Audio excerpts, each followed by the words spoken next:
ഇത് യാചനയുടെ ഒരു മുഖം.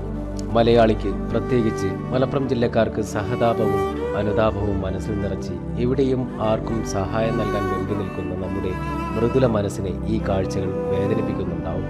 ആദ്യ കാഴ്ചയിൽ പരസഹായമില്ലാതെ എഴുന്നേൽക്കാൻ കഴിയാത്ത ഒരു വ്യക്തി യാചിക്കുന്നതിൻ്റെ ചിത്രമാണിത്. വളാഞ്ചേരി ബസ് സ്റ്റാൻഡ് പരിസരത്തെ യാത്രക്കാരുടെ മനസ്സിൽ നീറ്റലുണ്ടാക്കുന്ന രീതിയിലാണ് ഇദ്ദേഹത്തിൻ്റെ കിടപ്പ്. സ്കൂൾ വിദ്യാർത്ഥികളും അമ്മമാരും അടക്കമുള്ളവർ അവരവരുടെ കയ്യിലുള്ള നാണയങ്ങളും നോട്ടുകളും കൊടുത്ത് ഹൃദയവേദനയുമായി തിരിഞ്ഞു നടക്കുന്ന കാഴ്ച നമ്മുടെ മനസ്സിനെ വേദനിപ്പിക്കുന്നുണ്ട്. പക്ഷേ തൻ്റെ ശരീരത്തിലെ കാലുകൾക്ക് നേരിയ തോതിലുള്ള ചലനശേഷി മാത്രമേ ഇയാൾക്ക് നഷ്ടപ്പെട്ടിട്ടുള്ളൂ. അരക്കുമുകളിൽ കൈകൾ ചലിപ്പിക്കുന്നതിനോ സംസാരിക്കുന്നതിനോ എഴുന്നേൽക്കുന്നതിനോ ഇയാൾക്ക് ബുദ്ധിമുട്ടില്ല. എന്നാൽ സമൂഹത്തിൻ്റെ മനസ്സിൻ്റെ ആർദ്രതയെ ചൂഷണം ചെയ്യുവാൻ തൻ്റെ ശരീരത്തിനെ വലിച്ചിട്ട രീതിയിൽ പണം സമ്പാദിക്കാനുള്ള ഒരു വേറിട്ട കാഴ്ചയാണിത്. ആർക്കും ആരെയും തിരിഞ്ഞു നോക്കാൻ സമയമില്ലാത്ത ഈ കാലത്ത് അവരുടെ വേദനയും ബുദ്ധിമുട്ടും തിരിച്ചറിയാൻ ശ്രമിക്കാൻ മടി കാണിക്കുന്ന മനസ്സുകളെ സമ്പത്തിൻ്റെ രൂപത്തിൽ തൻ്റെ സഞ്ചിയിലാക്കി ഞാനൊന്നും അറിഞ്ഞില്ല, ഇവിടുന്ന് കിട്ടാനുള്ളതായി, ഇനി അടുത്തുള്ള സ്ഥലം അന്വേഷിച്ചിട്ടുള്ള ഇയാളുടെ യാത്ര തുടരുകയാണ്.